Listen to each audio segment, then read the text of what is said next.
Hello 12th class के students. आज हम पॉलिटिकल साइंस में फर्स्ट पार्ट का सेकंड चैप्टर जो है राजनीतिक संस्कृति पढ़ने जा रहे हैं। बच्चों, राजनीतिक संस्कृति एक समाजशास्त्रीय अवधारणा है। किसी भी राजनीतिक व्यवस्था के सदस्यों की उस राजनीतिक व्यवस्था के प्रति अभिवृत्तियों, विश्वासों, प्रतिक्रियाओं, अपेक्षाओं और संपूर्ण राजनीतिक व्यवहार से ही किसी व्यवस्था की राजनीतिक संस्कृति का निर्माण होता है। वस्तुतः राजनीतिक संस्कृति उस व्यापक सामान्य संस्कृति का हिस्सा है जिसमें समाज के सदस्य अपने मूल्यों, भावनात्मक मनोवृत्तियों, विश्वासों और भावनाओं को संचारित करते हैं। बच्चों, अब हम पढ़ेंगे राजनीतिक संस्कृति का अर्थ एवं परिभाषा। राजनीतिक संस्कृति को आमंड ने कार्य के प्रति अभिमुखीकरण, डेविड स्टर्न ने पर्यावरण, स्पिरो ने राजनीतिक शैली नाम से उद्धृत किया है। तो बच्चों, अब हम आगे बढ़ेंगे थोड़ा। जो राजनीतिक संस्कृति किसी राजनीतिक व्यवस्था के सदस्यों की राजनीति के प्रति व्यक्तिगत अभिवृत्तियों और उन्मुखताओं की शैली है। एलन बॉल ने अपनी पुस्तक आधुनिक राजनीति और सरकार में उसे परिभाषित करते हुए कहा है कि राजनीतिक संस्कृति का निर्माण समाज की उन अभिवृत्तियों, विश्वासों तथा मूल्यों के समूह से होता है जिनका राजनीतिक व्यवस्था और राजनीतिक विषयों के साथ संबंध है। बच्चों, अब हम पढ़ेंगे राजनीतिक संस्कृति के घटक। राजनीतिक संस्कृति में अभिमुखीकरण और राजनीतिक विषय नामक दो घटक होते हैं। नंबर 1, अभिमुखीकरण। अभिमुखीकरण का शाब्दिक अर्थ प्रवृत्ति का झुकाव है। आमंड और पावेल ने अभिमुखीकरण के 3 घटकों या अंगों का उल्लेख किया है जो निम्नलिखित है। नंबर का ज्ञानात्मक अभिमुखीकरण अर्थात राजनीतिक विषयों का ज्ञान, उसके अस्तित्व के प्रति सजगता। ख, भावात्मक अभिमुखीकरण अर्थात इन विषयों के प्रति व्यक्तियों के मन में पैदा होने वाले भावावेग और अनुभूतियाँ कैसी हुई। और नंबर ग है मूल्यांकनात्मक अभिमुखीकरण अर्थात उन विषयों के बारे में व्यक्ति का उचित, अनुचित या शुभ अशुभ का मूल्यांकन करना। बस सेकंड पॉइंट है राजनीतिक विषय। अभिमुखीकरण के 4 विषय हैं। नंबर क, राजनीतिक व्यवस्था। नंबर ख, राजनीतिक संरचना, समस्या व नीतियाँ और राजनीतिक कर्ता के रूप में व्यक्ति। बच्चों, अब हम पढ़ेंगे राजनीतिक संस्कृति के निर्धारक तत्व। इतिहास। किसी भी व्यवस्था की राजनीतिक संस्कृति का निर्माण और विकास उस देश की ऐतिहासिक परंपराओं और प्रचलित मूल्यात्मक प्रणालियों के द्वारा ही होता है। भारत की राजनीतिक संस्कृति संवैधानिक, शांतिवादी, लोकतांत्रिक होगी तो वही कुछ अर्धविकसित देशों में राजनीतिक संस्कृति हिंसक अथवा अलोकतांत्रिक भी हो सकती है।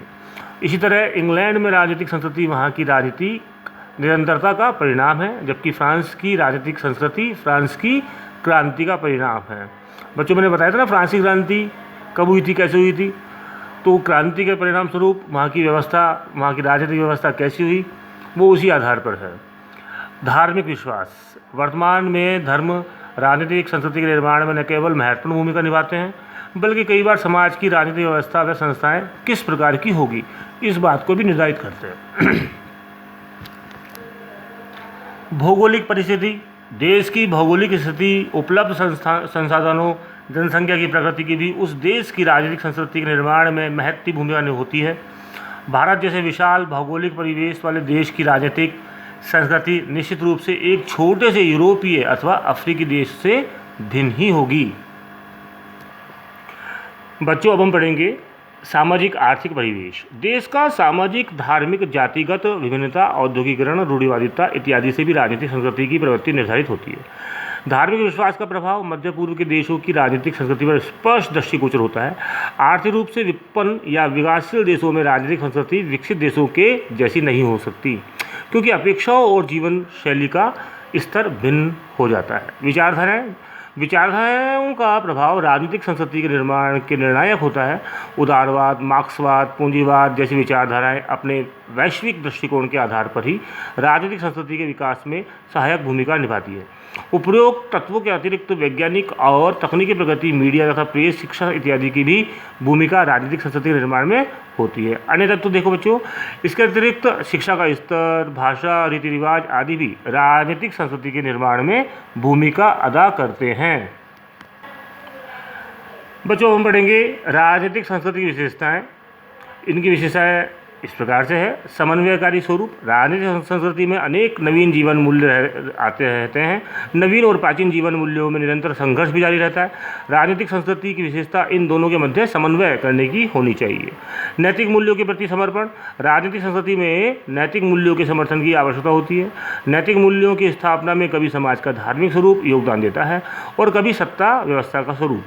अमूर्त स्वरूप, जब जनता राज्य के प्रति अपना विद्रोह या आक्रोश जाहिर करती है जो कि राज्य के किसी कानून या कार्य के फलस्वरूप होता है, तब जनता की मानसिक स्थिति को नहीं भांपा जा सकता है, क्योंकि जनता के मनोमस्तिष्क में विचार अमूर्त होते हैं जो राजनीतिक संस्कृति को प्रभावित करते रहते हैं। बच्चों अभी तक 2 विश्व युद्ध हो चुके हैं, तो दोनों विश्व युद्धों के बाद भी ब्रिटेन व संयुक्त राज्य अमेरिका और अमेरिका में उदार लोकतंत्र या संस्थाएं सुरक्षित रही, जबकि जर्मनी, स्पेन, इटली के संवैधानिक ढांचे पूर्ण रूप से नष्ट हो गए। इटली जर्मनी के अनुभव ने इस तथ्य को निरर्थक साबित कर दिया कि जहां संवैधानिक ढांचे होंगे वहां धीरे धीरे उदार लोकतांत्रिक मूल्यों की स्थापना में मददगार होंगे।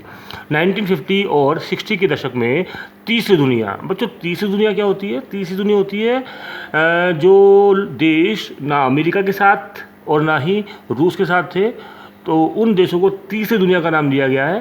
तो तीसरी दुनिया के नवोदित देशों के संवैधानिक ढांचों का पतन इस बात का उदाहरण था कि लोकतंत्रात्मक प्रणाली मात्र उचित व उपयुक्त सामाजिक परिवेश में ही पनप सकती है और इस सामाजिक परिवेश को राजनीतिक संस्कृति द्वारा ही निर्मित किया जा सकता है। इस प्रकार लोकतंत्र की स्थिरता के लिए अब तक जिन संस्थागत और सामाजिक आर्थिक तत्वों को पर्याप्त माना जाता था वे अपूर्ण सिद्ध हुए। तो अब हम पढ़ेंगे राजनीतिक संस्कृति के प्रकार। राजनीतिक संस्कृति के वर्गीकरण का आधार यह है कि व्यक्तियों द्वारा राजनीतिक व्यवस्था में किस रूप और किस सीमा तक भाग लिया जाता है। इस आधार पर आमंड और वर्बा ने 3 प्रकार की राजनीतिक संस्कृति बतलाई है। अब हम पढ़ेंगे आंग्ल अमेरिकी। आंग्ल मतलब अंग्रेज, जैसे कि ब्रिटेन के जो लोग हैं वो आंग्ल अमेरिकी राजनीतिक व्यवस्था। ब्रिटेन, अमेरिका जैसे देशों में सामंजस्यकारी उदारवादी मूल्य वाली लोकतांत्रिक राजनीतिक संस्कृति है। महाद्वीपीय यूरोपीय राजनीतिक व्यवस्था, फ्रांस, जर्मनी इत्यादि देशों में उदारवादी लोकतांत्रिक व्यवस्था के बावजूद एक राजनीतिक संस्कृति के बजाय कई उप संस्कृतियों और परिणाम स्वरूप हिंसात्मक संघर्ष से उत्पन्न राजनीतिक संस्कृतियों भी दृष्टिगोचर होती है। गैर पश्चिमी अथवा पूर्व औद्योगिक राजनीतिक व्यवस्था, एशिया तथा अफ्रीका के अनेक पूर्व उपनिवेश जहां औद्योगिक आर्थिक विकास और लोकतंत्र अभी भी नवजात या अल्प विकसित अवस्था में है। सर्वाधिकारवादी राजनीतिक व्यवस्था, अधिनायकवादी, सर्वाधिकारवादी, अलोकतांत्रिक राजनीतिक व्यवस्था जहां विपक्ष और विरोध की संभावना नहीं होती। एशिया अफ्रीका के अनेक सैन्य तानाशाही और चीन, उत्तर कोरिया जैसे साम्यवादी देश जो कि सर्वाधिकारवादी राजनीतिक व्यवस्था के अंतर्गत आते हैं। बच्चों अब हम पढ़ेंगे राजनीतिक संस्कृति व राजनीतिक सामाजिकरण। आमंड व वर्मा के अनुसार राजनीतिक सामाजिकरण वह प्रक्रिया है जिसके द्वारा राजनीतिक संस्कृति को स्थापित किया जाता है और उसमें आवश्यकता अनुसार परिवर्तन लाया जाता है। राजनीतिक सामाजिकरण के द्वारा ही राजनीतिक संस्कृति के गुणों, विश्वासों तथा मनोवेगों को भावी पीढ़ियों तक पहुंचाया जाता है और इस प्रक्रिया में कई अभिकरण जैसे व्यक्ति का परिवार, मंत्रिमंडली, शिक्षा संस्थान, धार्मिक संस्थान, लोक संचार, हित समूह व राजनीतिक दल आदि महत्वपूर्ण भूमिका निभाते हैं। बच्चों अब हम पढ़ेंगे राजनीतिक संस्कृति का महत्व। आमंड, वर्मा आदि विचारकों ने इस उपागम को विकसित किया कि राजनीति विज्ञान के क्षेत्र में जब से राजनीतिक संस्कृति के अध्ययन की शुरुआत हुई तब से राजनीतिक प्रणाली या संवैधानिक प्रणाली की स्थिरता और अस्थिरता के कारणों पर विशेष ध्यान दिया जाने लगा है। वर्तमान समय में इसके महत्व को अनदेखा बिल्कुल नहीं किया जा सकता है। इसके निम्न लाभ है। राजनीतिक संस्कृति की अवधारणा के फलस्वरूप अध्ययनकर्ताओं का केंद्र बिंदु औपचारिक संस्थाएं न रहकर राजनीतिक समाज बन गया। दूसरा, इस अवधारणा ने राजनीतिक शास्त्रियों को राजनीतिक क्रियाओं के अध्ययन में सामाजिक व सांस्कृतिक तत्वों के लिए विवश करके राजनीतिक शास्त्र का विकास किया। तीसरा, इस अवधारणा ने अध्ययन में विवेकता लाने का प्रयत्न भी किया। और चौथे, राजनीतिक संस्कृति उपागम ने यह बताने का भी प्रयास किया है कि क्यों विभिन्न राजनीतिक समाज विभिन्न प्रकार की दिशाएं ग्रहण करते हैं। अंत में इस उपागम में से राजनीतिक शास्त्र सूक्ष्म और व्यष्टि उपागमों के मिलन के माध्यम से एक संपन्न समाजशास्त्र बन गया है। बच्चों, निष्कर्ष क्या है इसका वो हम देखेंगे। उपयुक्त समीक्षा के बावजूद राजनीतिक संस्कृति तुलनात्मक राजनीतिक संस्थाओं के लिए अत्यंत महत्वपूर्ण विचारधारा है। जब से आमंड व वर्बा ने राजनीतिक संस्कृति की संकल्पना प्रस्तुत की है, तब से इसकी और बिना दृष्टि डाले किसी भी देश की राजनीति का तुलनात्मक राजनीति का अध्ययन नहीं किया जा सकता। बच्चों, अपना ये चैप्टर पूरा हुआ। अगर आपको कुछ भी इसके अंदर समझ में नहीं आता है, कुछ भी शब्द अगर ढंग से नहीं समझ में आता है, तो आप प्लीज़ मुझसे व्हाट्सएप पर उस शब्द के बारे में पूछ सकते हैं। अब मैं आपको क्या प्रश्न करने हैं वो बताने जा रहा हूँ। बच्चों, अति लघुतरात्मक के ये 3 प्रश्न आपको करने हैं और लघुतरात्मक के ये 4 प्रश्न आपको आपकी कॉपी में करना है और व्हाट्सएप पर चेक कराना ही है सभी को। आप लोग घर पे सुरक्षित हो लॉकडाउन में, अच्छी बात है। Stay home, stay safe. Thank you.